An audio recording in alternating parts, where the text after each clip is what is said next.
Hi, welcome to my channel. Please like, comment, and subscribe. If and when Lebanon and Israel do reach an agreement to demarcate their maritime border, the oil and gas riches that can then be peacefully extracted will benefit the countries economically.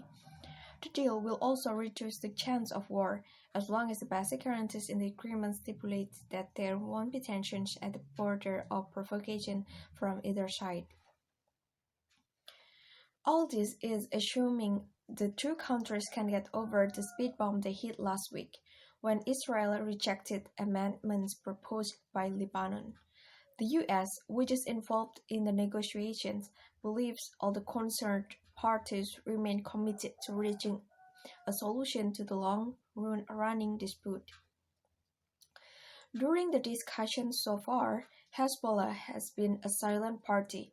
This means that the Iranian-backed group has decided to dissociate itself from developments in Syria and Palestine, and refrain from using the Lebanese border and from to retaliate for the sake of the two entities. Has Hezbollah's transformation taken place for pragmatic, financial, and political reasons? Is this part of a behind-the-scenes deal between Iran and Israel or U.S. amid ongoing effort to revive the Joint Comprehensive Plan of Action? Is this the result of gains and losses calculation made by Tehran and Hezbollah? Whatever be the motivation, it is important to stop and take stock of the benefits of such a deal being finalized, last week's development notwithstanding. Along with the demarcation talks, the Najib Mikati government's priorities have included holding the presidential election and reaching an agreement with the International Monetary Fund for a bailout. I am given to believe that Beirut has reached the midpoint in this journey, with eventual demarcation paving the way for the IMF deal, as well as investment and renewed confidence from donor countries. The demarcation will provide a guarantee to donor countries that Lebanon will be on solid ground and that there will be no war.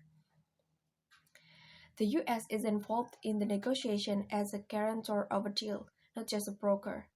Amos Hossein's senior advisor for energy security in the Biden administration has been central to the optimism surrounding a deal, and he will do his utmost to complete it and safeguard it against possible maneuvers from Israel, Lebanon, or Hezbollah. It will be a crucially important achievement for both countries and Washington, which is in it for such a win. There are verbal pledges that Israel will not provoke Hezbollah because its interests are better served by extracting gas and not being implicated in a war that will prevent the exploitation of natural resources, as long as Hezbollah does not provoke it first. There are verbal pledges from Hezbollah too that it will not heat up the Lebanese front with Israel, on condition that Israel does not provoke it either. Hezbollah, not just Lebanon, also stands to benefit from the border demarcation and the oil and gas extraction. Lebanon will enter a qualitatively new phase of relation with Israel. Iran and Hezbollah in turn are entering into an agreement with Israel, which is also a major shift, despite the denials and protestations. Indeed, pragmatism has required the Iranian regime to recalculate and reposition itself in light of its domestic situation, the stalling of the nuclear negotiation, and the requirements of economic recovery in Iran. Which means Iranian money is needed in Iran and not to finance Hezbollah's operations against Israel on the Lebanon's front. Meanwhile, the last thing the Syrian front needs right now is escalation, which will harm the Islamic Revolutionary Guard Corps' regional operations on behalf of the Iranian regime. For this reason, Tehran has concluded that turning a blind eye to the Lebanon-Israel talks is useful, while not being compelled to engage directly and publicly with disagreements. The uprising led by young Iranian women and men following the death of Mahsa Amini and dozens of others in recent weeks affects the regime's overall calculus.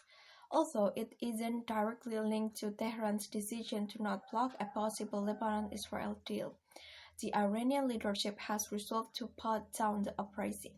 However, it is not certain that the nuclear talks are completely finished. The U.S. midterm election in November has forced all sides to take a step back and think again about how to reach a deal. This is perhaps a key reason why Tehran has shown relative goodwill and hasn't disrupted the talks. European support remains vital for Iran, and on in the later relies to push the Biden administration into signing the nuclear deal.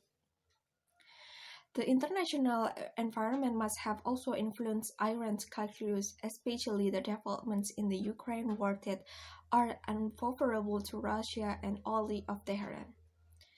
Perhaps Hezbollah leadership, in light of its gradual isolation by the international community, has concluded that pacifying the Lebanese front would bring relief to its position in Lebanon. By talking about the Lebanese state's exclusively responsibility for demarcating its maritime boundary with Israel, it is appearing not to be instructed by Iran. Thereby, it is also avoiding criticism for attempting to block the extraction of Lebanon's natural wealth during a time of economic crisis.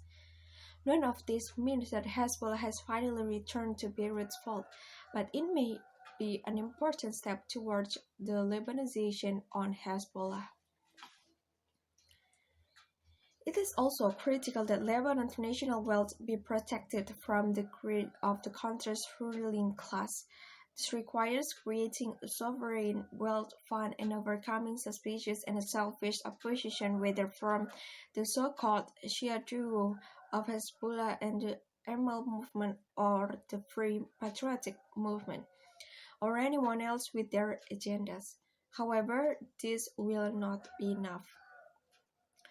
All parties taking part in the negotiations, the US, the UN, and the energy and insurance companies, have a responsibility to ensure that the national oil and gas wealth will not become an easy prey for Lebanon's corrupt powers.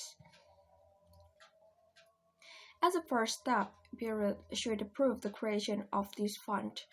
If it fails to do so, the citizens and the international partners must hold them to their responsibilities. Indeed, popular pressure is important, particularly over an issue that will decide the economic future of the Lebanese people. Thank you so much for watching. Don't forget to like, comment, and subscribe.